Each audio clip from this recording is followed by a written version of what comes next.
여러분들이 제가 이렇게 몇 주 보면서 교회 크리스찬 성도님 이전에 산빛교회 우리 교회 여러분들이 정말 레이디 앤드 젠틀맨, 참 인격적으로 참 훌륭하신 분들이다, 그렇게 제가 느끼고 있습니다. 여러분들도 동의하시죠? 네. 예. 정말 그렇습니다. 예. 아주 제가 몇 주 이렇게 설교를 하는데 묵직하면은 좀 몸도 움직이시고, 좀 설교가 길면은 얼굴도 찡그리실 법도 한데, 그래도 웃음으로 제 설교를 잘 이렇게 들어주시니까 얼마나 제가 고마운지 몰라요. 사실입니다. 여러분들은 레이디 앤드 젠틀맨이십니다. 감사합니다. 자, 그러면 지난주에 우리는 다 별 수 없는 인생이다, 그런 말씀을 드렸고, 제가 나름대로 첫째, 둘째, 셋째, 넷째, 다섯째 하면서 오늘 이제 정리를 하려고 그러거든요. 그러면 우리가 어떻게 살아야 할 것인가, 어떻게 살아야 합니까? 라고 하는 주제로 우리 함께 은혜를 나누려고 합니다. 오늘도 예배 참여하신 여러분들 위해 하나님의 은혜와 사랑이 함께 하시기를 간절히 축원합니다. 예, 오늘도 기도하시고 또 우리 예배 준비하는 우리 경배와 찬양팀, 그리고 성가대, 주방, 또 사회하시는 모든 분들이 와서 교회 학교 그렇게 일찍 수고하시는 거 보고 정말 감동을 받았습니다. 대단히 감사합니다. 또 기도하시느라고도 수고하셨고요. 모두가 협력해서 하나님께 영광 돌리게 되어서 대단히 감사합니다. 자, 우리가 이 세상의 성공 기준으로 해서 사업을 해서 돈 벌고 출세하고, 또는 정치해서 권세를 얻어 성공한다 할지라도 많은 경우에 심각한 문제에 직면하게 된다는 거예요. 왜 그러냐? 죄의 유혹에서 벗어나기가 어렵기 때문이라는 거예요. 요한일서 2장 16절에는 세 가지 세상이 우리를 유혹하는 미끼 아시죠? 미끼를 이야기해 주고 있습니다. 그 첫째가 뭐냐? 유혹의 첫째 미끼가 바로 소유욕이라는 거예요. 그게 육신의 정욕인데 갖고 싶은 욕망이에요. 이것도 저것도 가지고 싶은 욕망으로 절제가 어려운 거예요. 그리고 내가 충분히 가졌다고 해서 만족이 되어지는 것도 아닙니다. 이 소유욕이라고 하는 것은 아주 두려운 것인데, 왜 그러냐 하면 이것은 멈출 수가 없는 폭주하는 욕망이에요. 제어가 안 되는 거예요. 두 번째 유혹의 미끼는 쾌락욕이에요. 눈으로 보고 즐기는 쾌락욕. 이것 또한 무서운 것인데, 그 점이 무엇이냐 하면은 끊임없이 사람들을 끌고 들어가는 거예요. 안목의 정욕이라고 합니다. 그리고 세 번째 유혹의 미끼가 있는데, 그것이 무엇이냐 하면은 과시욕이에요. 뭔가 조그만 것이라도 자랑하고 싶고 과시하고 싶어가지고 아주 견딜 수가 없어. 막 안달이 나는 거예요. 이것을 경계하라고 성경은 교훈을 해주신데, 이것이 무엇이냐면은 이생의 자랑이야. 우리 세상의 것이 너무 매력이 있어서 정신을 빼앗기고 우리의 마음도 뺏깁니다. 세상의 마음을 뺏기는 것은 갑자기 우연히 어쩌다 빼앗기는 것이 아니라 나도 모르는 사이에 아주 작게, 아주 조금씩 마음 쓰다가 완전히 세상으로 쓸려버리게 되는 거예요. 그리고 또 이러한 유혹도 있습니다. 이 시대 교회의 가장 큰 비극 중에 하나는 세속화를 전도의 명목으로 허용한 거예요. 사람들에게 구원의 문을 넓게 열기 위해서 사람들의 시선에 그리고 문화에 교회가 맞추어야 된다는 거예요. 오래전에 예화가 있는데요. 저 뉴스위크지에 보스턴 교회에서 벌어졌던 축제에 대해서 이러한 기사가 쓰여 있다고 하는 거예요. 무슨 말이냐면은 보스턴 교회에서는 10대에게 교회의 문호를 개방하려고 1100명에 해당하는 청소년들에게 교회에서 락 페스티벌을 벌리도록 허용을 해준 거예요. 그래서 축제일이 되니까 3355 짝을 지은 반바지 차림의 소년 소녀들이 한 손에는 성경을 그리고 다른 한 손에는 맥주 캔을 들고 예배당 안에 들어와서는 이 제단 위에 지금 여기 꽃이 있고 성경이 있지 않습니까? 이 제단 위에 당구 치는 큐와 그리고 당구 공을 제단 위에 올려놓은 거예요.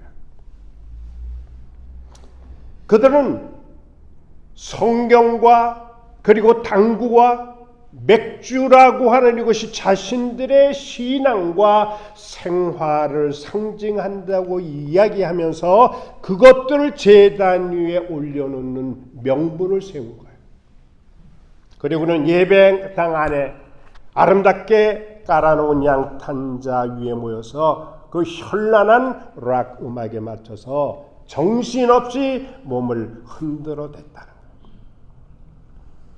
마을 청소년들을 위해서 교회를 개방하는 것, 문을 여는 것 좋지만 그래도 신성한 예배당 안에서 이교적인 제의 행사와 같은 이 무분별한 행위를 허락하다니 이래도 되는 것인가? 라고 하는 내용이에요. 여러분 생각은 어떻습니까? 세상의 모든 것은 다 변해요. 여러분 100년 전의 세상 지금하고 다릅니다. 100년 전의 과학 지금과는 다릅니다. 100년 전의 의학 사람이 가지고 있는 이 지식이라고 하는 것 또는 배움의 학문이라고 하는 것 모든 것은 다 변하고 다 바뀌는 거예요. 변화무쌍한 세상, 변화무쌍한 과학과 인간의 지식이 우리의 삶의 목적이 무엇인지를 가르쳐주지 않습니다. 우리의 삶의 바른 가치관이 무엇인지를 제시하지 못합니다. 삶의 의미가 무엇인지를 그들은 우리에게 일러주지를 못하고 있어요. 그들의 만에 그 주장, 그 분야에서 훌륭한 일을 하는 것은 우리들이 인정을 합니다만 그러나 여러분 우리에게는 기독교가 지닌 영원히 변치 아니하는 진리가 있는 거예요. 이 진리 위에 우리가 굳게 서야 되는 거예요. 여기서 흔들리면 곤란해지는 문제가 생기는 거예요. 그렇기 때문에 교회는 진리를 잃어버리면 안 되고 교회의 정체성이 흔들리면 안 됩니다. 또 예수님을 하나님을 섬기는 우리 성도들이 성도가 가지고 있는 정체성, 우리의 가치관 이것을 잃어버려서는 안 되는 거예요. 교회가 세상을 본받는 교회가 되어서는 안 되고 성도가 시대를 따라가는 성도가 되어서는 안 되는 거예요. 왜 그러냐 하면 성경에서는 하나님의 백성들은 시대의 사조와 그리고 죄악의 풍조를 거슬러 이겨나가야 된다고 우리에게 가르쳐주고 있기 때문이에요. 사랑하는 여러분들, 교회가 현대의 문화, 문명을 따르고 그리고 그들 스스로의 그 정체성을 잃어버리게 되면 교회는 인본주의가 되는 거예요. 교회는 쾌락주의에 벗어날 수가 없습니다. 그리고 혼합주의, 다원주의자가 될 수 있는 거예요. 그러니까 교인들은 자연히 세속화가 될 수밖에 없어요. 그러면 도무지 교회라고 하는 것이 무엇인지, 복음이라고 하는 것이 도대체 무엇인지, 예수를 믿는 자인지 믿지 아니하는지 알 수 없을 만큼 혼잡해지는 거예요. 혼잡해지는 거예요. 그러면 우리가 살고 있는 이러한 시대의 성도들은 어떻게 살아야 하겠는가라고 하는 주제로 우리 함께 생각하려고 합니다. 그 첫째는 영원을 사모하며 살아야 한다.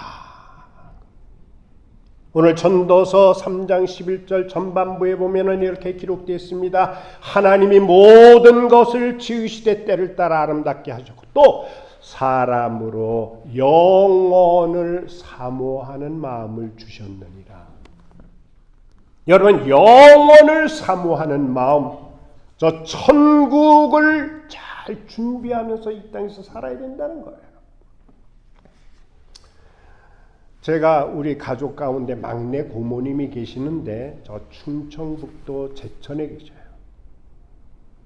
그 고모부님은 저 서울대학을 나와가지고 제천 여자 중고등학교 거기서 수학 선생님을 하고 계셨습니다. 그런데 이제 이 큰딸이 결혼을 했거든요. 그 결혼을 했는데 아기가 둘이 있어요. 손녀딸, 외손녀가 둘이 있는데 이 손녀딸을 고모님이 늘 이렇게 돌봐주고 있어요. 그래서 어디 나들이 좀 가자고, 토요일날 공휴일인지, 그래서 나들이 가자 그랬더니 고모부님은 나는 피곤하니까 나는 그냥 집에 있을게, 그렇게 이야기를 하고, 그 나들이에 참석한 사람이 누구냐 하면은 첫째 딸, 그 딸이 결혼한 딸인데 그 뭡니까 중고등학교 교사했어요. 그 다음에 사위, 이 사위는 약사입니다. 그리고 거기 사랑하는 두 외손녀딸 둘하고, 그리고 군대에서 막 제대했던 큰아들이 있고, 그 자녀들 가운데 가장 예쁜 셋째 딸이 있었습니다. 그리고 우리 고모님이 있었어요. 그렇게 차를 타고 이제 나들이를 가다가 이 7명의 가정이, 제천에는 그 충청북도는 레미콘 차가 많이 있어요. 그 시멘트 이렇게 싣고 다니는 거 있죠. 이 레미콘 차와 충돌하는 상상할 수 없는 그러한 사고로 눈 깜빡할 새에 7명 모두가 그 자리에서 사망을 했어요. 잠깐입니다. 신문에 대해서 특필이 되고 TV에도 계속해서 그 방송을 보게 됐어요. 여러분, 내일 일을 알 수 없는 우리는 영원을 사모하며 천국 갈 준비를 잘하며 살라는 거예요. 우리가 구약 성경과 신약 성경 그 사이에는, 성경에는 나타나지 않은 신구약 중간사 한 400년, 500년 그 공간 비어있는 그 암흑시대가 있었습니다. 침묵시대가 있습니다. 그래서 페르시아 제국을 마지막으로 구약은 끝이 납니다. 그래서 구약은 끝나고 신약이 시작되는데, 신약이 시작되기 전 이 400년 그 기간에 헬라 제국에 이어서 이제 로마 제국의 통치하에 접어든 신약 시대의 이스라엘은 어떠했느냐? 로마라고 하는 그 나라에 정복당한 민족이기 때문에 그 나라는 복잡한 인구 구성을 가지고, 그래서 정치적으로, 경제적으로, 사회적으로, 또 문화적으로 아주 혼돈과 갈등이 가득한 사회였습니다. 특별히 문화 사상적인 상황은 전통적인 히브리 사고하고 전혀 다른 헬라적인 사고가 만나가지고 서로 충돌하는 엄청난 변화와 혼돈과 그리고 역사적인 경랑이 막 이렇게 소용돌이치던 그런 시대였습니다. 전통적인 히브리 사고는 어떻습니까? 신본주의입니다. 하나님 중심인데 이와는 전혀 다른 헬라적인 사고, 이것은 인본주의예요. 다시 말해서 인간 중심의 사상, 이것이 크게 부딪히게 된 겁니다. 하나님에 대한 믿음과 경건한 생활을 지향하는 이 히브리적인 사고에 비해서 자유와 평등과 화해를 중요시하는 이 헬라 사고가 충돌하게 된 거예요. 근데 여기에 그친 것이 아니라 두 개의 문화 사상 외에 지중해 연안에 그 여러 민족들의 사상이 여기에 또 가해져서 그야말로 아주 큰 혼돈이 일고 있던 시대였습니다. 그리고 그로부터 수많은 시간이 흘러 오늘 이 사회는 놀라울 만큼의 다양성, 개인주의, 개방성, 그리고 세계주의를 표방하는 사회로 분화되고 나아가서 개인의 사생활이나 안정된 삶이 현대인에게 점점 더 중요한 문제로 자리를 잡게 됐다는 거예요. 이것은 바람직한 현상입니다만은 다만 조심할 것이 있는데 그것이 무엇이냐? 이러한 것들, 개인주의적인 것 또는 사회생활 또는 이 안정된 삶이라고 하는 것, 이것을 과도하게 그리고 지나치게 이것이 내 삶을 지배하고 점유하게 되면은 신앙생활, 믿음생활, 이것은 2차적인 것, 3차적인 것으로 점차 밀려나게 되는 거예요. 그리고는 현대인들에게 최우선 가장 1차적인 것, 그것은 바로 돈이라고 하는 거예요. 돈이 신이 되는. 그래서 돈 앞에는 다 무릎을 꿇고 있는 거예요. 돈이 최고라고 하는 이 만모니즘, 물질만능, 그리고 배금주의가 오늘 현대인들의 사고를 지배하고 있게 되는 거예요. 예수님 말씀하셨습니다. 한 사람이 두 주인을 섬길 수가 없다. 마태복음 6장 24절에 보니까 그렇게 말씀을, 하나님과 재물을 동시에 겸하여는 섬길 수가 없다. 안 된다는 거예요. 여러분, 이 땅에 아무리 많은 돈을 가지고 호화롭게 산다고 할지라도, 화려한 삶을 산다고 할지라도 여기에서는 영원히 살 수 있는 것이 아닙니다.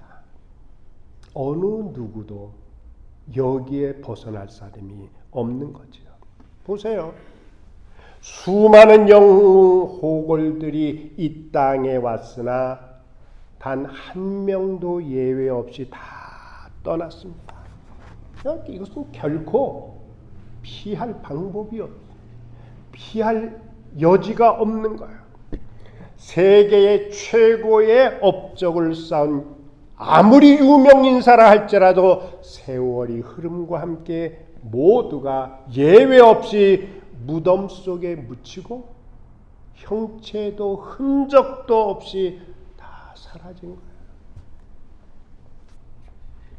여러분, 고작 지금부터 100년 전에 그 화려한 인생을 살았던 그 많은 사람들도 지금은 형체도 없이 속절없이 사라져간 거예요.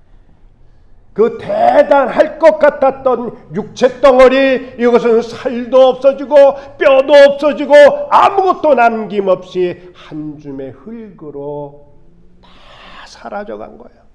한 줌은 한 움큼을 말하는 겁니다. 기껏 해봐야 한 주먹으로 쥘 수 있는 이 적은 분량밖에 안 된다는 거예요. 이것이 인생이고 어느 누구도 피해갈 수가 없다는 겁니다. 그러면 우리는 어떻게 살아야 되느냐? 잠깐 후에 나도 내 인생의 종착역에 도달하게 되는데 그러기에 우리는 영원한 하늘 나라를 사모하며 살아야 되는 거예요. 제가 여러분들 이런 말씀을 아마 들었을 텐데, 그러면 영원한 하늘나라의 영원이라고 하는 것은 도대체 얼마나 긴 것이냐, 이것을 어느 분이 시간적으로 이야기를 이렇게 했습니다.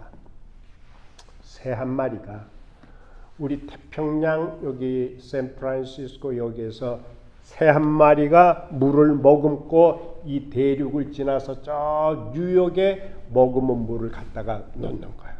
그리고 다시 이 내륙을 건너와 가지고 여기서 또 한 모금을 머금고 또 날아가서 그 뉴욕 그 바다에 또 그쪽은 대서양이죠. 거기다 넣어. 그래서 새 한 마리가 태평양에 있는 모든 바닷물을 다 대서양 그 뉴욕 앞 바다에 다 옮겨 놓으면은 그것이 영원이라고 하는 시간의 출발점에 불과한 것이다. 그렇게 봅니다. 영원이라고 하는 이 eternal life는 끝이 없는 거야. 여러분, 이 땅은 잠시 잠깐 후에는 다 떠납니다. 오직 하나님 나라만이 영원하기 때문에 우리는 저 천국을 사모하며 살아가기를, 영원한 그 나라를, 영원을 사모하며 살아가기를 주님의 이름으로 축원합니다. 두 번째는 전능하신 하나님 앞에서 인간의 한계를 인정하며 살자는 거예요. 겸손한 마음, 겸손한 사람이 되자는 거죠. 전도서 3장 11절 후반부에는 이렇게 기록되어 있습니다. 그러나 하나님의 하시는 일의 시종이라고 하는 것은 처음과 끝, 그것이 시종 아닙니까? 그러니까 하나님이 하시는 일의 시종을 사람으로 측량할 수 없게 하셨도다. 그렇게 기록해 주세요. 전도자는 평범한 사람이 아닙니다. 아주 깊은 통찰력을 지니고 있는 사람입니다. 근데 그는 이 땅에서 전개되는 모든 사건 속에도 아주 기막힌 오묘한 진리가 있음을 일러주면서 우리를 깨닫게 해주는데, 그것이 뭐냐? 모든 일에는 다 때가 있다는 거예요. 그래서 전도서 3장 1절에 보면 이런 말씀을 가르쳐주고 있습니다. 범사에 기한이 있고 천하만사에 다 때가 있다는 거예요.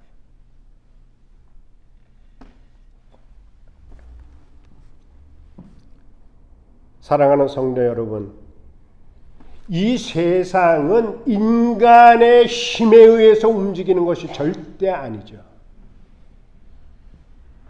천지 만물을 창조하신 절대자 하나님에 의해서 이 땅은 계획이 되고, 그리고 창조가 되었고, 그리고 지금도 진행되고, 그리고 그 마지막에는 심판이 있다는 것을 우리는 사도신경을 통해서 고백하는 거예요.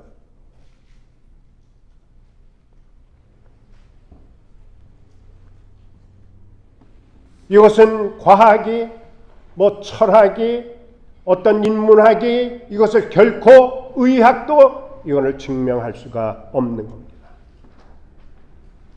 여러분, 동정녀 탄생을 우리 여기 의사 선생님도 계시지만 집사님도 계시지만은 의사가 증명할 수가 없어요. 동정녀. 여러분, 생리학 교수 가운데 고인이 되신 황수관 박사는 세브란스 병원, 그분이 생리학 교수야.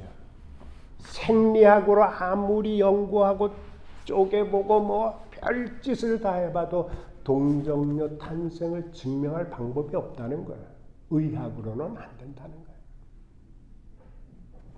믿음의 눈으로 볼 때는 그 모든 것이 다 면할 수 있다는 거야. 동정녀 탄생, 그리고 주님의 부활하신 거, 승천하신 거, 그리고 저 천국에 대한 그 놀라운 일도 다 하면 할 수 있다는 거예요. 그러니까 지식이나 학문으로는 결코 도달하거나 포착할 수 없는 전혀 다른 세계야. 그게 믿음의 세계라고 하는 거죠. 여러분, 그래서 범사에 기한이 있고라고 하는 것은 하나님의 섭리를 가르쳐 주는 거거든요. 그러니까 세상에 이루어지는 모든 일이 우연히 어쩌다 일어나는 것처럼 보일 수는 있죠. 그러나 그렇게 보인다 할지라도 그것이 결코 우연이 아니라 그곳에는 우주 만물의 주관자가 개입하시고 그리고 사건에 간섭하시고 섭리하고 계시는 거예요. 하나님의 계획은 변개됨이 없다고 말씀을 해주고 있습니다. 그렇게 지금도 진행이 되고 있는 거예요. 인간이 하나님의 계획을 앞당기거나 늦추거나 연기시킬 수가 없는 거예요. 태양과 바다와 그 많은 별들, 밤낮이 순환하는 것, 사계절의 변화, 여러분, 하나님 창조 세계는 절대로 바뀔 수 없는 아주 정교한 질서 속에서 움직이고 있는 겁니다. 만일 이것이 바뀌는 경우, 예를 들어서 봄 다음에 여름과 가을이 와야 되는데 이거 건너뛰고 겨울이 만일에 온다라고 하면 이것은 온 인류에게 대재앙이 아닐 수가 없습니다. 그래서 우리 인생은 겸손히 살아야 되는 거죠. 그 다음에 나오는 말씀이 천하만사에 무엇이 있다? 때가 있다는 거예요. 이것은 하나님이 세우신 목적에 따라서 때를 따라 순환하는 것을 가르쳐 주는데 2절로 8절을 보게 되면은 이는 천하범사에 때가 있음을 증명하는데 날 때가 있으면 죽을 때가 있다는 거예요. 그리고 심을 때가 있으면은 거둘 때가 있다라고 하는 거예요. 다만 우리는 하루하루 하나님 예비하신 때 그리고 기한을 분별하면서 성실히 하나님 앞에 우리는 겸손한 삶을 살아가야 하는 존재라는 사실을 깨닫게 해주는 겁니다. 제가 산타크루즈에서 목회할 때 지금 저기 어디 플로리다 그쪽에서 대학교 그리로 이제 대학교 교수로 가신 분이 있습니다. 집사님인데 그 부인이 있어요. 홍 집사인데, 근데 이분은 오빠가 그러니까 중국의 뭐야 그게 우리로 말 조선족. 예. 근데 우리 조선족 가운데 이분이 조선족인데 오빠 되는 분은 최초로 장군이 된 분이에요. 중국에서. 그리고 이 여자 집사님은 최초로 검사가 됐어요. 여자 검사. 근데 이분이 교회에 일본에서 오랫동안 사셨었는데 교회에 이제 처음으로 왔을 때 저 맨 뒷자리에 앉아가지고 그렇게 이야기를 했대요. 나와 같은 사람이, 나와 같이 보잘것없는 사람이 이 거룩하신 하나님께 예배드리는 이 자리에 내가 이렇게 와 앉아 있어도 되나요? 떨리는 음성으로 나와 같은 부족한 사람이 이런 자리에 이렇게 와 앉아도 되느냐고 그렇게 물었다는 거예요. 여러분, 오늘 우리는 교회에 들어올 때 당연하게 들어오지 않습니까?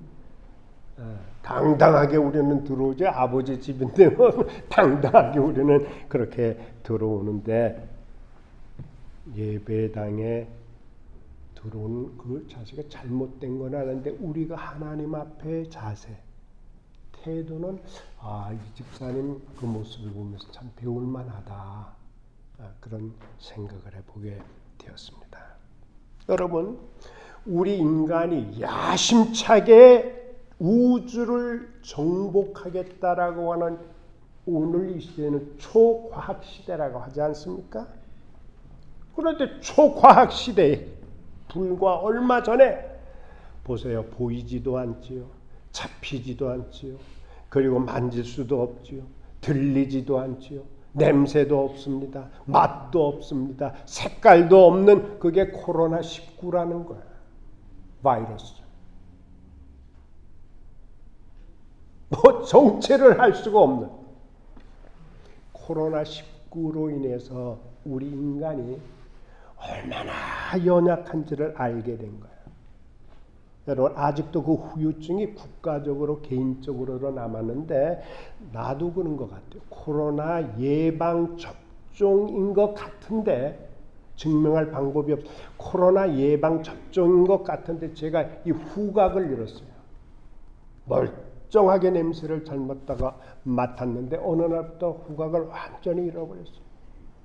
그래서 우리 손주가 우리 집에 와가지고 응가를 하면은 크게 우리 집 사람은 냄새가 다 대단하다 그러는데 나는 아무런 장애를 받지 않아. 전혀 냄새를 맡지를 못하기 때문에 후각을 잃었습니다.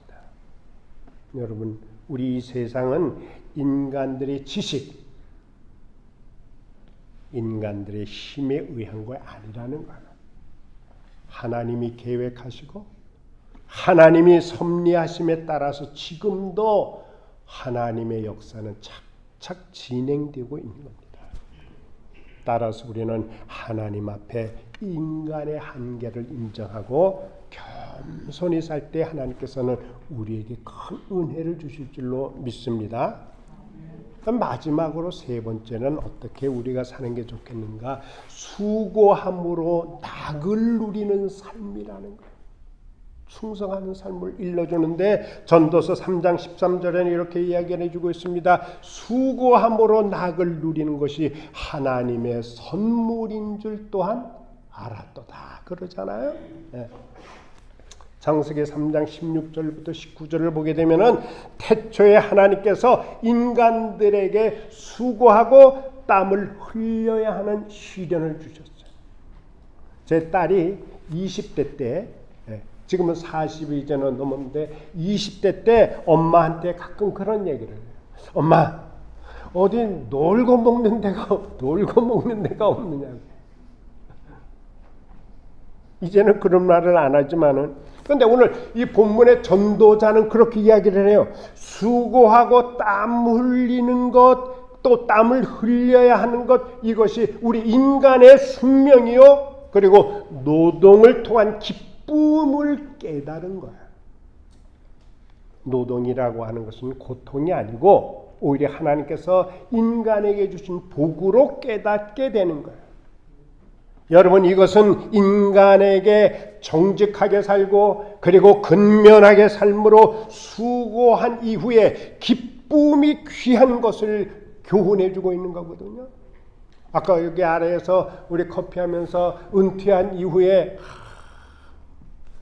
일할 것이 없어가지고 하루 종일 괴로워하는 분들이 많다 그래. 눈을 뜨고는 이 하루를 어떻게 보내야 되는가. 그래서 땀을 흘린 후에 성공이라고 하는 것, 이것은 하나님이 주신 선물인데 그때 우리에게 기쁨이 찾아오고 칭찬과 영광이 찾아오게 되는 거예요. 그래서 땀 흘려 수고하는 그런 충성하는 삶을 살아야 될 것을 우리들에게 일러주고 있는 겁니다. 여러분이 잘 아실 것 같아요. 찰스 핀이라고 하는 사람. 찰스 핀이 샌프란시스코 사람입니다. 저기 그림이 나오지 않습니까? 이분은 기부의 맞나요? 기부의 전설이에요.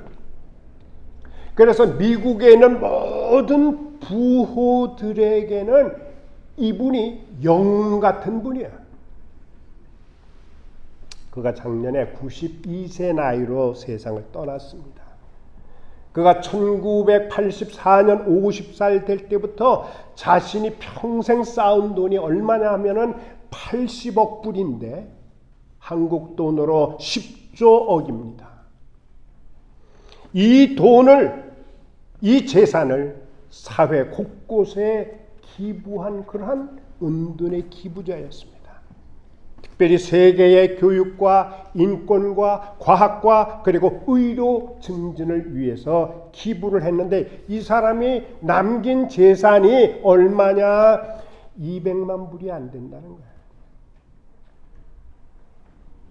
그래서 많은 사람들이 놀랐다고 합니다. 그래서 그가 죽기 전까지 이곳, 여러분들 같은 동네에 사셨어요. 이 샌프란시스코에서 자신의 아내와 함께 머물던 집은 고급 주택이 아니고 방 2칸짜리 소형 임대주택 그 아파트에서 살다가 그분이 돌아가신 거예요.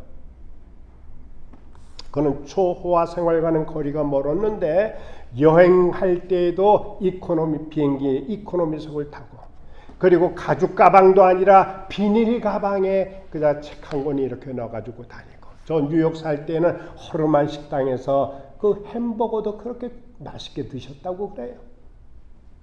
그의 전기를 보면 이런 글이 있다고 해요. 재물이라고 하는 것은 사람을 돕는 데 써야 된다는 거예요. 그렇게 말하면서 이왕 기부하는 거는 죽어서 기부하는 것보다는 오히려 살아있을 때 기부하는 것이 훨씬 더 즐겁고 그게 행복하다라고 하는 거예요. 얼마나 버느냐도 중요하지만 더 중요한 게 있어요. 어떻게 쓰느냐라는 거 아니겠습니까? 네.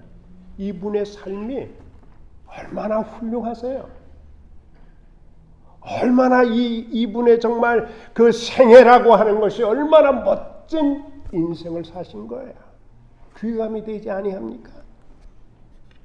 자, 우리 크리스찬은 얼마나 내가 벌고 있느냐라고 하는 수입보다 어떻게 의미 있게 지출했느냐 이게 중요하다라고 하는 거예요. 그래서 요한 웨슬레 목사님이 이렇게 우리들에게 일렀어요. 그분의 경저관이 뭐냐면 첫째, 열심히 돈 벌라는 거예요. 땀 흘려서 힘써 돈 벌고 두 번째, 많이 저축을 하라는 거예요. 그 다음에 세 번째, 그것 가지고 어떻게 했느냐, 이웃에 나누고 도와주라고. 그분은 그렇게 가르쳤고 그분은 또 그렇게 사셨죠. 목사님. 사랑하는 여러분, 스티브 잡스 지난번에 잠깐 얘기했는데 스티브 잡스가 죽기 전에 깨달은 게 뭔지 아세요? 그 글로 남긴 것 그게 뭐냐 하면은 마지막 메시지에 있는데 배 굶지 않을 만큼의 재산이 있으면 나머지는 좋은 일에 사용하라는 거예요. 가지고 있는 거 가지고. 우리가 거룩하고 그리고 복된 삶, 주님으로부터 칭찬받는 아름다운 수고한 이후에 기쁨의 웃음을 웃을 수 있는 이 삶, 얼마나 복된 삶이 되겠습니까? 여러분, 존 워너메이커라고 또 있습니다. 존 워너메이커 잘생겼네요. 그렇죠? 잘생겼습니다. 자, 이 사람이 어릴 때에 벽돌 공장에 노동하는 아이였습니다. 근데 11살 때 가난했지만은 그 당시 이불 75전을 두고 빨간 가죽 성경을 샀습니다. 그거 돈이 없으니까 할부로 샀다 그러는 거예요. 그러니까 아버지는 돌아가시고 그리고 가족의 생계까지 책임을 져야 되는데 이 어린 존의 마음을 아프게 하는 게 있는데 그게 뭐냐면은 자기가 다니고 있는 교회의 그 진입로, 교회에 들어가는 진입로가 비가 조금만 와도 진창길이 되어서 몹시 불편했던 것, 이것이 존의 마음을 아프게 했다는 거예요. 그래서 그는 벽돌 공장에서 일하면서 하루 7센트의 임금이지만은 날마다 벽돌을 한 장씩 사가지고 그래서 교회에 들어가는 그 넓고 그리고 긴 길에 깔기 시작을 했습니다. 이것을 혼자 완성하려면은 2년 걸려야 되는 거예요. 축전의 모습을 보고 있던 이 교회의 어른들이 반성하면서 동참하는데 진입로뿐만 아니라 낡은 교회당도 헐고 다시 신축하자. 그랬다라고 하는 거예요. 자, 그 11살 꼬마가 이제 시간이 휙 지나갑니다. 20년의 시간이 흘러서 31살 될 때 이 사람이 세계 최초로 백화점 주인이 되고 결국은 백화점 왕이 된 거예요. 여러분, 이분이 YMCA를 창설했습니다. 그리고 여러분, 한국 종로 2가에 가면은 YMCA 건물 있잖아요. 그 YMCA 건물을 이분이 기증을 한 거예요. 23대 해리슨 대통령이 이 존이 50세 될 때에 이렇게 요청을 합니다. 당신의 탁월한 경영 능력으로 이 나라 최신부 장관직을 좀 수행해 주시오. 그렇게. 그런데 놀랍게도 이 존이 거절을 했어요. 왜 거절을 했는가? 주일에는 내가 쉬면서 하나님께 예배 드려야 되기 때문에 안 된다는 거예요. 그리고 그것뿐만 아니라 무엇보다도 자기는 교회 학교 교사직이 너무 귀중하기 때문에 그래서 부득이한 사정으로 장관직을 사양합니다. 그렇게 정중하게 거절을 한 거예요. 결국은 주일날 예배도 드리게 하마. 그리고 교회 학교 교사직도 하도록 하마. 대통령이 그렇게 해주겠다라고 하는 이 조건을 받아들이고 이제 수락을 했습니다. 그 기자들이 질문을 하는 거예요. 아니 장관직이 저 필라델피아 첸바스 교회 학교 교사직보다도 못하냐? 그렇게 이제 질문을 들어왔어요. 그랬더니 그의 대답이 그렇다는 거예요. 내 교회학교 교사직은 평생 해야 될 나의 본업이지만 장관직이라고 하는 것, 이건 한두 해 하다가 그만둘 부업이기 때문이라는 거예요. 그는 5년 내내 장관직을 성실히 수행했습니다. 어느 기자가 그에게 질문을 합니다. 인생에서 가장 성공적인 투자가 무엇입니까? 주저없이 대답하기를 내가 11살 때 이불 75전을 주고 산 성경입니다. 왜냐하면 바로 그 성경이 오늘의 저를 만들어줬기 때문이죠. 오늘은 종교개혁주일이기도 하잖아요. 이거저거 개혁한다고 뭐 이야기는 하지만은 우리가 진리 안에 굳게 서는 이게 가장 중요하죠. 사랑하는 성도 여러분, 오늘날 성도들이 보는 것이 너무 많아요.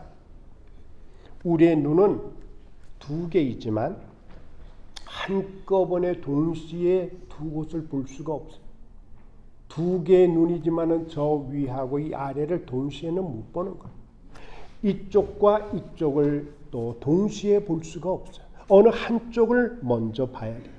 우리가 세상도 보고 주님도 봐야 되는 거죠. 세상만 보면 주님을 볼 수 없고 세상과 주님을 동시에 볼 수도 없는 거예요. 그래서 우리는 세상을 보되 언제나 그리스도를 우선할 때, 언제나 주님을 우선할 때 여러분들 우리는 올바른 인생관을 가지게 되고 가치관을 가지게 되고 삶의 의미와 그리고 바른 목적으로 살기 때문에 우리는 승리의 인생을 살아갈 수 있게 된다는 얘기죠. 여러분, 우리 가운데 누가 진정한 승리자요, 누가 진정한 복된 인생을 살았는지는 아무도 모릅니다. 지금 여기 이것 가지고 우리가 평가해서는 안 되는 거예요. 야곱의 12아들 중에서 10명의 형들이 있습니다. 동생 요셉을 종으로 팔았잖아요. 그때만 해도 자기들이 승리한 것 같았어요. 그런데 종으로 팔린 요셉은 패배자처럼 보였고 실패자처럼 망한 것처럼 보였는데 그것도 잠깐 지나가는 거예요. 13년의 세월이 휙 하고 잠깐 지나갔어요. 그랬더니 요셉은 어떻게 됐습니까? 애굽의 국무총리가 되고, 그리고 요셉을 팔았던 형들은 죽은 줄 알았던 그의 동생 요셉에게 식량을 얻기 위해 가서 무릎 꿇고 절하고 좀 식량 좀 달라고 사정해야만 됐던 것을 우리는 성경을 통해서 잘 알게 됩니다. 오늘 우리는 내가 좀 잘 된다고 자고하면 안 되고요. 반대로 잘 안 된다고 낙심해서 세상과 죄와 타협하면 안 됩니다. 하나님의 자녀들은 하나님이 주시는 신령한 영적인 힘을 가질 때에 우리는 성도답게 살 수가 있습니다. 이 힘이라고 하는 것은 세상을 살아가는 데 소중한 자원이 되지 않아요. 특별히 영적 싸움을 싸우는 것은 괴로운 일이고 힘든 일이지만 싸움에서 지는 것은 더 마음 아픈 일이 되는 거예요. 우리는 필히 이 신령한 싸움을 싸워야 하고, 또 싸우면은 어떻게 해야 됩니까? 이겨야 됩니다. 이기려면 무엇이 있어야 됩니까? 힘이 있어야 되는 거예요. 이 힘을 길러야 되는 겁니다. 하나님이 주시는 놀라운 신령한 힘을 얻고 영혼을 사모하는 자, 그리고 겸손한 자, 그리고 내게 주어진 일에 충성하는 그러한 우리 일을 잘 감당함으로 주님으로부터 칭찬 듣고 또 행복한 인생을 살아가시기를 간절히 축원합니다. 기도합니다. 하나님의 은혜와 사랑을 감사합니다. 오늘도 귀한 자리에 저희들을 불러주시고 예배자로 주님 앞에 감사의 기도와 찬미와 교제와 또 말씀을 나눌 수 있도록 도와주시니 고맙습니다. 우리가 어떻게 살아야 할 것인가에 대한 본문의 이 귀한 말씀을 늘 마음에 새길 수 있도록 도와주시옵소서. 예수님 귀하신 이름으로 기도드립니다. 아멘.